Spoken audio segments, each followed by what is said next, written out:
Assalamualaikum warahmatullahi wabarakatuh.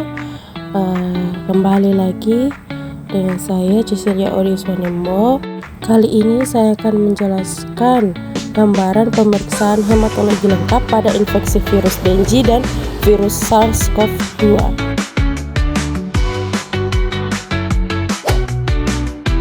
Kita masuk pada latar belakang.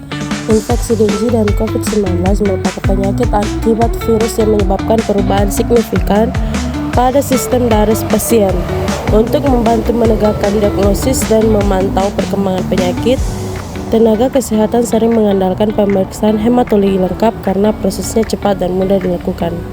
Kedua penyakit ini memiliki karakteristik perubahan darah yang berbeda, di mana infeksi Dengue umumnya ditandai dengan leukopenia, trombositopenia, dan peningkatan hematokrit akibat kebocoran plasma. Sedangkan COVID-19 lebih sering menunjukkan limfopenia dan peningkatan neutrofil akibat proses inflamasi. Pada akhirnya, hasil pemeriksaan laboratorium ini sangat berperan penting bagi dokter dalam menentukan tingkat keparahan penyakit serta menetapkan penatakelaksanaan medis yang tepat bagi pasien. Kita masuk pada definisi Dengue.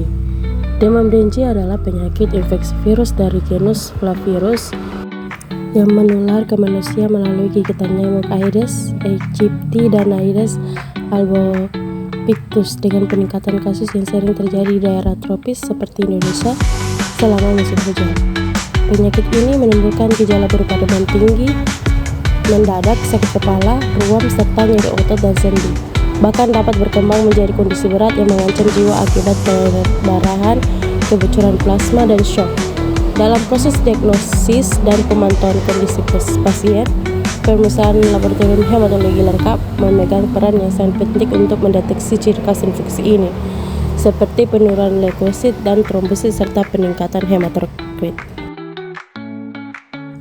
Definisi SARS-CoV-2. Virus penyebab penyakit COVID-19 yang termasuk dalam kelompok coronavirus. Virus ini pertama kali ditemukan pada tahun 2019 dan menyebar dengan cepat ke berbagai negara sehingga menjadi pandemi global. Penularan SARS-CoV-2 terutama terjadi melalui droplet atau percikan saluran pernafasan dari orang yang terinfeksi. Virus ini terutama menyerang sistem pernafasan, namun juga dapat memengaruhi organ lain seperti jantung, ginjal, dan pembuluh darah.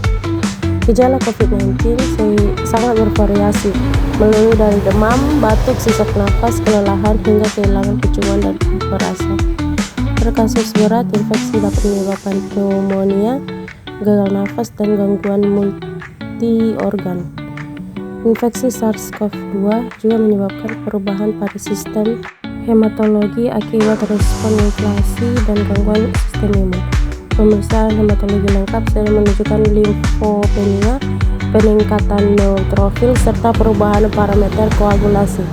Oleh karena itu, pemeriksaan hematologi penting untuk membantu diagnosis, menentukan tingkat keparahan, dan menentukan kondisi pasien COVID-19.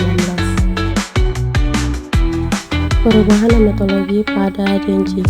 Infeksi virus Dengue menyebabkan berbagai perubahan signifikan pada sistem hematologi tubuh yang meliputi penurunan jumlah leukosit dan leukopenia akibat supresi sumsum tulang sejak fase awal hingga fase kritis penyakit. Selain itu, terjadi trombositopenia atau penurunan trombosit yang dipacu oleh peningkatan destruksi gangguan produksi di sumsum tulang, serta proses imunologis di mana kondisinya dapat meningkat risiko pendarahan pada pasien.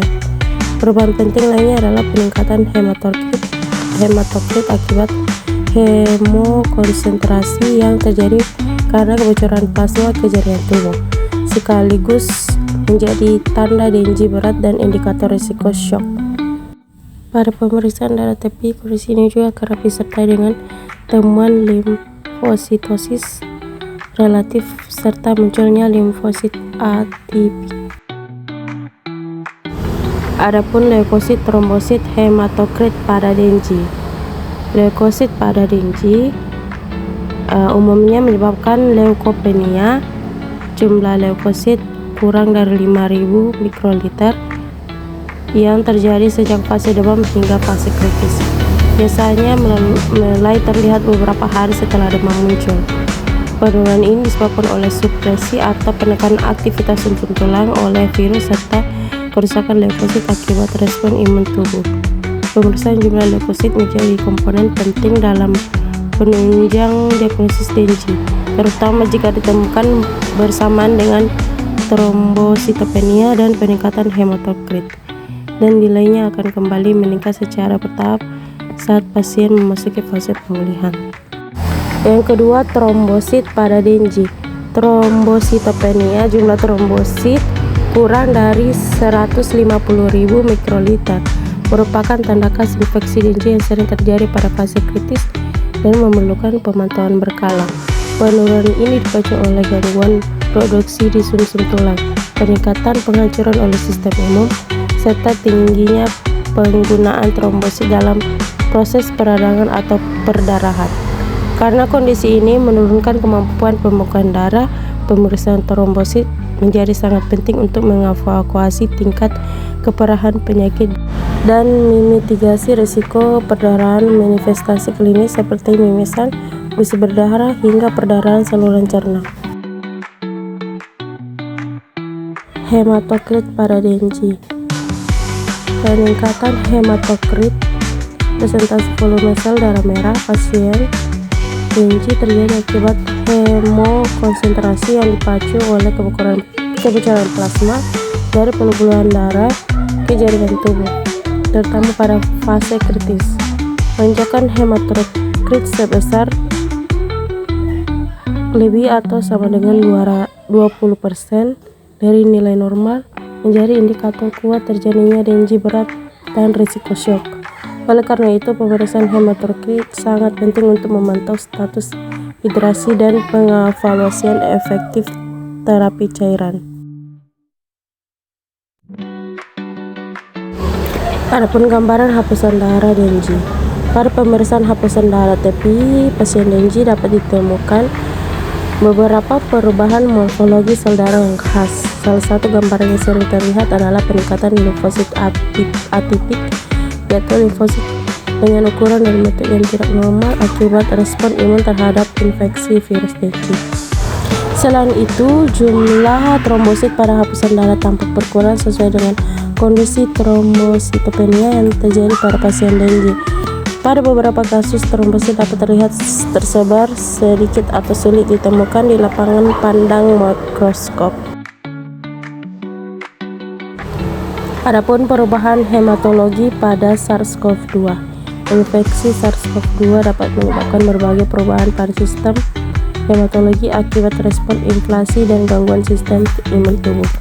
Salah satu perubahan yang paling sering ditemukan adalah limfopenia, yaitu penurunan jumlah limfosit yang menunjukkan adanya gangguan pada sel imun pasien. Pada kasus COVID-19 yang lebih berat, dapat terjadi peningkatan jumlah leukosit dan neutrofil sebagai respon terhadap inflamasi sistemik. Peningkatan neutrofil sering berkaitan dengan badai sitokin atau pelepasan mediator inflamasi berlebihan dan dapat memperburuk kondisi pasien. Selain itu, beberapa pasien juga mengalami trombositopenia ringan akibat gangguan pembentukan trombosit dan peningkatan konsumsi trombosit selama proses inflasi. Infeksi SARS-CoV-2 juga dapat menyebabkan gangguan koagulasi seperti peningkatan dimer dan resiko trombosis. Oleh karena itu, pemeriksaan hematologi lengkap sangat penting untuk memantau tingkat keparahan dan perkembangan penyakit COVID-19. Adapun limfosit, neutrofil, dan trombosit pada SARS-CoV-2. Limfosit pada SARS-CoV-2 merupakan gambaran hematologi yang sering ditemukan pada pasien COVID-19. Kondisi ini terjadi karena virus SARS-CoV-2 dapat merusak sel imun secara langsung, memicu inflamasi berlebihan, serta melepaskan sitokin dalam jumlah tinggi yang menyebabkan kematian sel limfosit. Karena derajat penurunan limfosit berkorelasi langsung dengan tingkat keparahan penyakit dan risiko komplikasi, pemeriksaan parameter ini sangat penting dilakukan untuk menilai prognosis serta memantau perkembangan kondisi klinis pasien. Adapun neutrofil pada SARS-CoV-2, peningkatan jumlah neutrofil pada pasien COVID-19 mencerminkan adanya respon inflamasi yang aktif, terutama pada kasus dengan kondisi sedang hingga berat. Pada kondisi klinis yang serius, lonjak neutrofil ini sering berkaitan dengan fenomena badai sitokin yang berisiko memicu kerusakan jaringan serta gangguan organ. Untuk menilai tingkat keparahan dan prognosis pasien secara lebih akurat, parameter ini kerap dikomunikasikan dengan jumlah limfosit dalam bentuk neutrofil to limfosit ratio atau NLR, di mana peningkatan nilai NRL menjadi indikator kuat adanya inflamasi berat. Yang ketiga, trombosit pada SARS-CoV-2. Trombositopenia ringan pada pasien COVID-19 mencerminkan adanya proses inflamasi dan gangguan pembekuan darah yang dipicu oleh virus SARS-CoV-2. Penurunan jumlah trombosit ini disebabkan oleh gangguan produksi di sumsum tulang, kerusakan akibat respon imun, serta tinggi konsumsi trombosit akibat aktivitas sistem koagulasi yang berlebihan pada kasus berat. Adapun parameter koagulasi SARS-CoV-2. Pada infeksi SARS-CoV-2, gangguan sistem koagulasi sering ditemukan terutama pada pasien dengan kondisi berat. Virus dapat memicu respon inflamasi berlebihan yang menyebabkan aktivitas sistem pembekuan darah. Akibatnya, pasien memiliki risiko lebih tinggi mengalami trombosis atau pembentukan pembekuan darah di pembuluh darah. Salah satu parameter koagulasi yang paling sering diperiksa adalah D-dimer. D-dimer merupakan produk hasil pemecahan fibrin yang akan meningkat ketika terjadi proses pembentukan dan penghancuran bekuan darah di dalam tubuh. Kadar D-dimer yang tinggi sering dikaitkan dengan tingkat keparahan COVID-19 dan prognosis yang lebih buruk. Selain D-dimer, pemeriksaan PT dan APTT juga dapat mengalami pemanjangan akibat gangguan jalur pembekuan darah. Perubahan parameter koagulasi ini penting dipantau karena dapat membantu mendeteksi risiko komplikasi seperti emboli paru, trombosis, dan koagulopati pada pasien COVID-19. Adapun perbandingan Dengue dan SARS-CoV-2. Infeksi Dengue dan SARS-CoV-2 sama-sama menyebabkan perubahan pada pemeriksaan hematologi, namun memiliki karakteristik yang berbeda. Pada Dengue, perubahan yang paling khas adalah leukopenia, trombositopenia berat, dan peningkatan hematokrit akibat kebocoran plasma. Sedangkan pada SARS-CoV-2, perubahan yang lebih sering ditemukan adalah limfopenia, peningkatan neutrofil, serta gangguan koagulasi.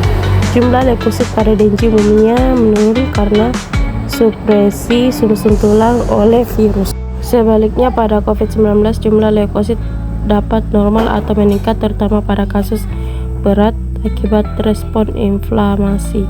Dari sisi trombosit, Dengue biasanya menyebabkan penurunan trombosit yang lebih berat dibandingkan COVID-19.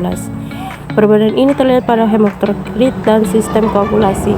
Dengue sering menunjukkan peningkatan hematokrit akibat hemokonsentrasi, sedangkan pada COVID-19 hematokrit biasanya normal. COVID-19 lebih sering menyebabkan gangguan pembekuan darah dan risiko trombosit, sedangkan Dengue lebih identik dengan risiko perdarahan. Oleh karena itu, pemeriksaan hematologi sangat membantu dalam membedakan kedua penyakit tersebut. Nah, yang terakhir itu persamaan Dengue dan SARS-CoV-2. Dengue dan COVID-19 merupakan penyakit infeksi virus yang sama-sama dapat menimbulkan perubahan pada sistem hematologi. Kedua penyakit ini memengaruhi respon imun tubuh sehingga menyebabkan perubahan jumlah sel darah, terutama leukosit dan trombosit, baik pada Dengue maupun SARS-CoV-2. Trombositopenia dapat ditemukan meskipun tingkat penurunannya berbeda. Selain itu, kedua penyakit ini juga dapat menyebabkan gangguan pada sistem imun dan inflamasi yang memengaruhi kondisi klinis pasien. Karena itu, pemeriksaan hematologi lengkap sangat penting dilakukan untuk membantu diagnosis dan pemantauan perkembangan penyakit. Adapun kesimpulannya yaitu pemeriksaan hematologi lengkap merupakan pemeriksaan penting dan membantu diagnosis dan pemantauan infeksi DNG maupun SARS-CoV-2. Kedua penyakit ini sama-sama menyebabkan perubahan pada parameter hematologi tetapi memiliki karakteristik yang berbeda sehingga dapat membantu membedakan keduanya. Pada infeksi DNG, perubahan yang paling khas adalah leukopenia, trombositopenia, dan peningkatan hematokrit akibat kebocoran plasma. Sedangkan pada infeksi SARS-CoV-2, perubahan yang sering ditemukan meliputi limfopenia, peningkatan neutrofil, serta gangguan koagulasi seperti peningkatan D-dimer. Pemantauan parameter hematologi secara rutin sangat penting untuk menilai tingkat keparahan penyakit, memantau perkembangan kondisi pasien, dan membantu menentukan penataksana yang tepat. Dengan demikian, pemeriksaan hematologi lengkap memiliki peran besar dan meningkatkan ketepatan diagnosis dan kualitas penanganan pasien pada kedua penyakit tersebut. Nah, itulah tadi penjelasan terkait gambaran pemeriksaan hematologi lengkap pada infeksi virus DNG dan virus SARS-CoV-2. Kurang dan lebihnya mohon dimaafkan. Wassalamualaikum warahmatullahi wabarakatuh dan shalom.